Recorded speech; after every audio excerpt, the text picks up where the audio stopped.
जय हिंद दोस्तों, मैं पीयूष सिंह एक ट्यूटोरियल में आपका स्वागत करता हूं। इससे पिछले वीडियो में हम जाने थे कि उच्चारण स्थान की दृष्टि से मतलब कंठ से बोला जाता है कि तालु से बोला जाता है कि मूर्धा से कि दंत से। ठीक है, ये क्रम हो गया था उच्चारण स्थान। ठीक, अब आते हैं यहाँ पे। देखिए च वर्ग जो होता है ना, जो आपको वर्ग बताए थे, क वर्ग, च वर्ग, ट वर्ग, प वर्ग, त वर्ग। ठीक है, ये बताए थे हम। तो जो इसी में च वर्ग जो होता है, जिसमें च, छ, ज, झ, ञ आता है। ठीक है, तो ये उसको क्या बोला जाता है? स्पर्श संघर्षीय व्यंजन कहते हैं। ठीक है, क्या कहते हैं? स्पर्श संघर्षीय व्यंजन। बात समझ में आ गई? अभी कभी भी आएगा तो आप ऑप्शन में आएगा तो लगा दीजिएगा। ठीक, अब उससे आगे आते हैं तो यहाँ पे क्या है? अंतस्थ व्यंजन। देखिए अंतस्थ व्यंजन किसे कहते हैं? य, र, ल, व। य, र, ल, व को क्या कहते हैं? अंतस्थ व्यंजन कहते हैं। ठीक है, समझ आ रही है ना? य, र, ल, व को आपको अंतस्थ व्यंजन कहते हैं। ठीक, अब उसमें क्या है? स, स और ह। जैसे देखिए इस स को क्या कहते हैं? तालाबी स, इसको मूर्धनी स, ये डांटी स और ह। बहुत लोगों को नहीं पता होता तालाबी स, मूर्धनी स और डांटी स। अगर इसको याद रखना हो, ठीक है, अगर किसी को पता नहीं हो, अगर याद रखना हो तो क्या करना करिए। देखिए तालाब, मान लीजिए कि तालाब क्या है? जैसे तालाब है तो आप ना जैसे वहां पे तालाब है तो तालाब में मूली बो दिए। ठीक है, तो तालाब से तालाबी स, तालाब के किनारे का मूली बो देंगे तो पानी वहां से ले लेंगे तो आसानी से मूली हो जाएगा। तो देखिए तो से तालाबी सा हो गया। मूर्धनी सा, मूर्धनी म आ रहा है ना, तो मूर्धनी से मूली, मूली हो गया। मूली से मूर्धनी, मूर्धनी सा और स से दांती, दांती बना। अगर बड़ा हो जाएगा तो उसको उखाड़ेंगे क्या पकड़ के? डांटी पकड़ के उसको उखाड़ेंगे। ठीक है, तो होगा दांती सा। ठीक, मूर्धनी सा, तालाबी सा, मूर्धनी सा और डांटी सा। बात समझ में आ गई? ऐसे याद हो जाएगा आपको, कहानी बना कर लेंगे तो। ठीक, अब अगला क्या आता है? हम संयुक्त व्यंजन। ठीक, अब आता है संयुक्त व्यंजन। संयुक्त व्यंजन देखिए कछ, त्र, ज्ञ और स्र। ठीक, जो कछ होता है आपका आधा क और प्लस स, आधा क और प्लस स से मिलकर बनता है कछ। ठीक है, और कौन से स मिलकर बनता है? मूर्धनी स से। ये याद रखिएगा, ये मूर्धनी स से बनता है। बात समझ में आ गया? अब जो त्र है आपकी समझ, त्र में देखिए क्या है? त्र, तो आ रहा है, उसके बाद र आ रहा है। तो ऐसे आप अंदाजा लगा के बता सकते हैं कि तो रहेगा और र रहेगा। देखिए तो में ही र है, जो तो है पहले तो आ रहा है, तो र आ गया। ठीक, तो त्र, जिसे आधा स हो, आधा त्र हो जाता है, तो ये क्या त्र का हो गया। अब स्र का स्र, श्रमिक स्र, तो स्र आ रहा है प्लस स्र और प्लस का र, स्र आ रहा है, उसके बाद र आ रहा है। तो आप ऐसे इसको कर पाएंगे। लेकिन ये तो ज्ञ है तो ज और इ होता है, ज और इ। ठीक है, तो ज्ञ हो जाता है। ये समझ में आ गया? देखिए ये तो एकदम आसान है, ये और ये आसान है। आप तो इसे लगा दें त्र से, तो में र रहा है तो त्र हो गया, और स में तो स और र हो गया, स्र हो गया। ये तो आ जाएगा आपको। लेकिन ये याद करना पड़ेगा, आधा क छ आ रहा है तो क और छ आ जा रहा है, तो इसी में गलती हो जाता है। छ नहीं होता है, स होता है। कछ बोला जाता है लेकिन स होता है, आधा क और स। ठीक, अब ज्ञ में आपका ज और य, ज्ञ हो जाता है। इतनी बातें समझ में आ गई? देख लीजिए यहाँ पे च वर्ग को स्पर्श व्यंजन कहते हैं और अंतस्थ व्यंजन य, र, ल, व होता है, उसमें व्यंजन श और ह हो जाता है। ठीक है, ये और यहाँ पे देखिए तालु से बोला जाता है, य तालु से बोला जाता है। ठीक है, और आपका र और ल है वत्स से बोला जाता है। ठीक, वत्स माने मसूड़ा होता है। बात समझ में आ गया? और जो व होता है वो आपका किससे बोला जाता है? दंत ओष्ठ से बोला जाता है। ठीक, ये आपको समझ में आ गया उच्चारण स्थान ये कहाँ से बोले जाते हैं।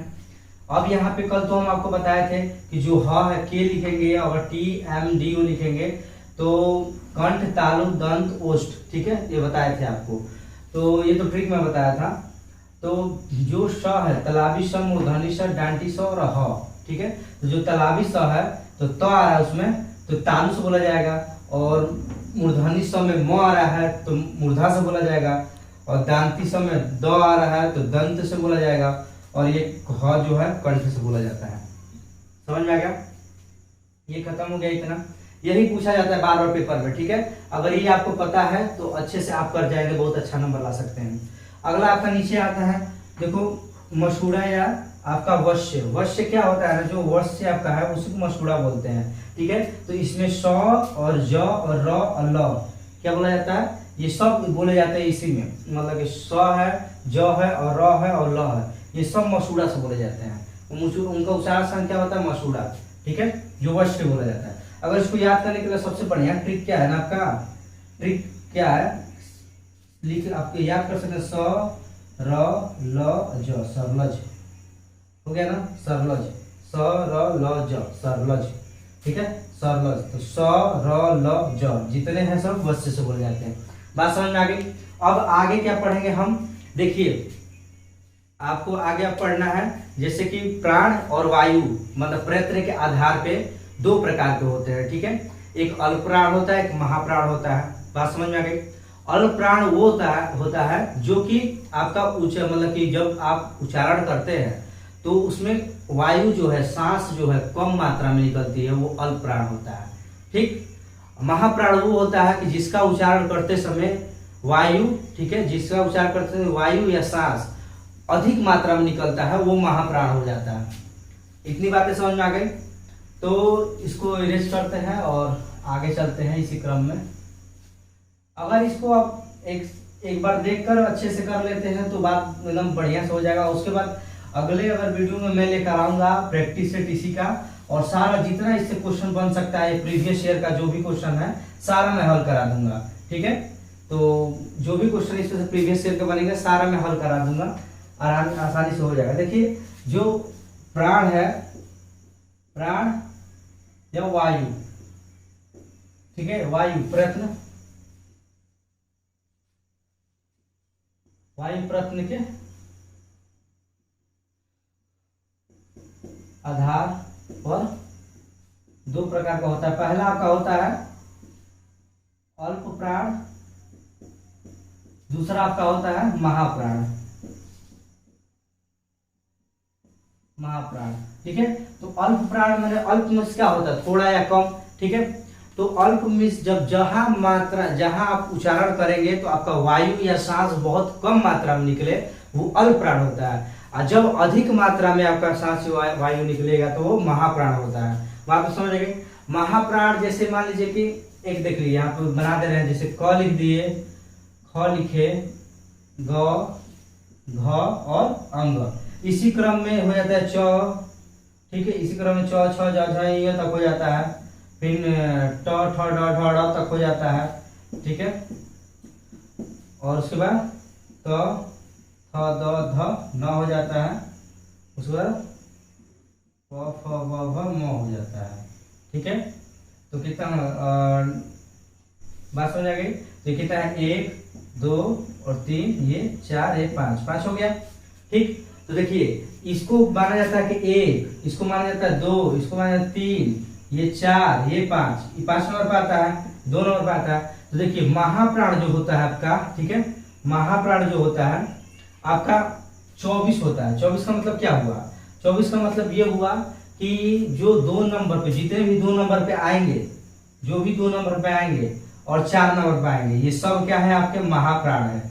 क्या है, महाप्राण, महाप्राण, ठीक, महाप्राण। साइड में आप डिफिनेशन इसका देख लीजिए, खूब अच्छे तरीके से लग गया यहाँ पे। तो महाप्राण हो जाएगा। बाकी जो बचेंगे 1 और 3 और 5, 135, आप याद रखिएगा हमेशा, 135 जो होता है वो आपका अल्प प्राण होता है, ठीक है। बात समझ आ गई। 123 जो होता है वो आपका अल्प प्राण होता है।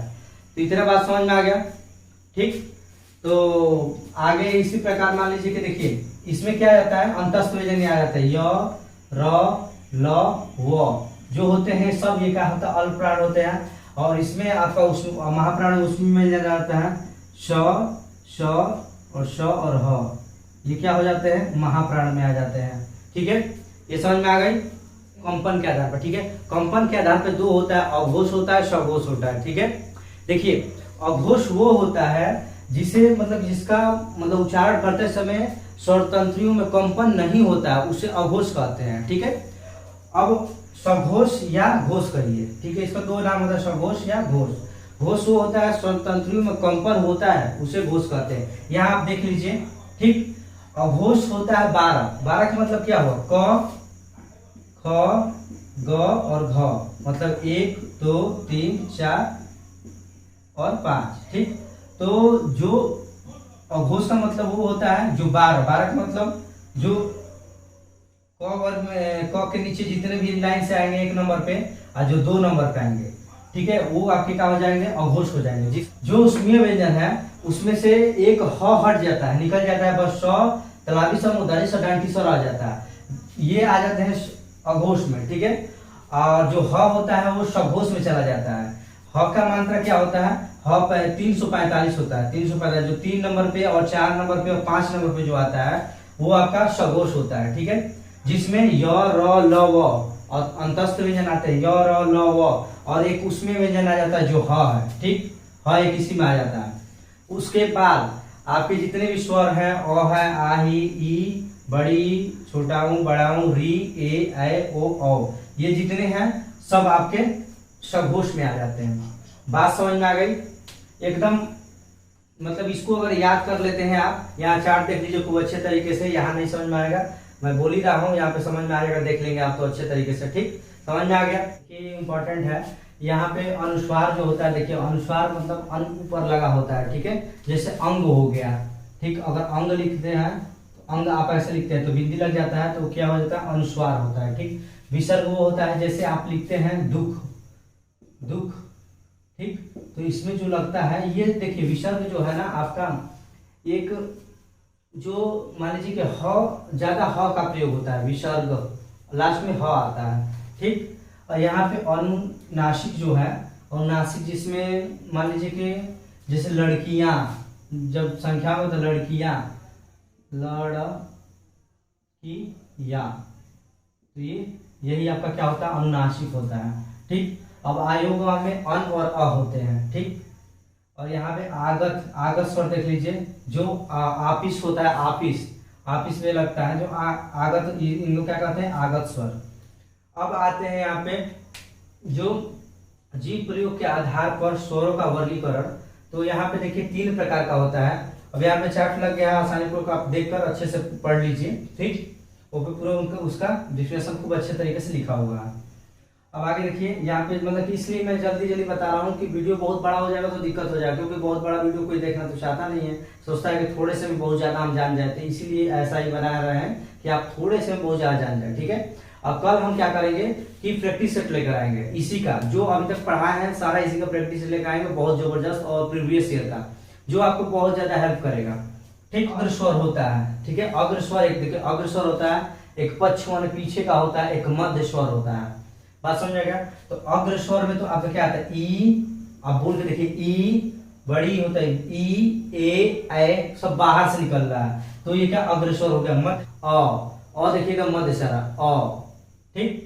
अब पक्ष स्वर माने तो पीछे से अंदर से जो आएगा, आ, उ, ओ, औ, क्या है, ये आपका पक्ष स्वर है, जिसमें अग्र स्वर आपका 4 होता है, मध्य स्वर 1 होता है और पक्ष स्वर आपका 5 होता है। अगर कोई पूछ दे प्रश्न में तो आप अच्छे से कर लीजिएगा ऐसे, ठीक है। और मुख्य कृति के आधार पे आपका यहाँ पे जैसे समृद्ध स्वर, अर्ध समृद्ध स्वर, विपरीत स्वर और अर्ध विपरीत स्वर, ठीक। डिक्लेरेशन आप देख लीजिए अच्छे तरीके से यहाँ पे। और समृद्ध स्वर जो है ई और बड़ी ई, छोटा ऊ, बड़ा ऊ मिलके समृद्ध स्वर होते हैं, इसमें ये आते हैं, ठीक। अब यहाँ पे अर्ध समृद्ध स्वर में आपके ए और ओ आता है, अर्ध समृद्ध स्वर में आपका क्या आता है, ए और ओ आता है। तीसरे नंबर आते हैं विपरीत स्वर में आपका बस आ आता है, क्या आता है, आ, ठीक। उसके बाद अर्ध विपरीत स्वर में आपका क्या आता है, अ आता है, ए आता है, ओ आता है, और ये जो आपका आगत स्वर होता है ये आता है, ठीक। इतना समझ में आ गया ये। अब यहाँ पे आइए, एक और पॉइंट रह गया जो विपरीत मुखी स्वर और अर्ध विपरीत मुखी स्वर, ठीक है। तो इसमें आपका क्या हो जाता है, विपरीत मुखी स्वर में आपका उ, बड़ा ऊ, ओ और ओ आ जाता है, और अर्ध विपरीत मुखी स्वर में आपका आ, मतलब अ, आ, छोटी, बड़ी और ए, आ जाते हैं, ठीक। आज हमारा वर्णमाला खत्म हुआ, ठीक। आप एकदम अच्छे तरीके से वीडियो देख लीजिए, और यहाँ पे एक एक का जैसे कि हम यहाँ डिफिनेशन दिखा दे रहे हैं, और आप अच्छे से नोट बना लीजिए। जब नोटबुक अच्छे से बना लेंगे तो कभी भी आप अगर कहीं भूलते हैं एक बार देखेंगे तो आपको अच्छे तरीके से याद हो जाएगा, समझ में आ गया। और अगले दिन मैं लेकर आऊंगा एकदम जबरदस्त आपका जो प्रीवियस ईयर पूछा गया प्रश्न है, ऐसा प्रश्न लेकर आऊंगा कि अगर एक बार आप कर लेते हैं तो ये हर एक पेपर में आपका बहुत हेल्पफुल रहेगा। बात समझ में आ गई। वीडियो के लास्ट तक बन रहने के बहुत बहुत धन्यवाद। जय हिंद।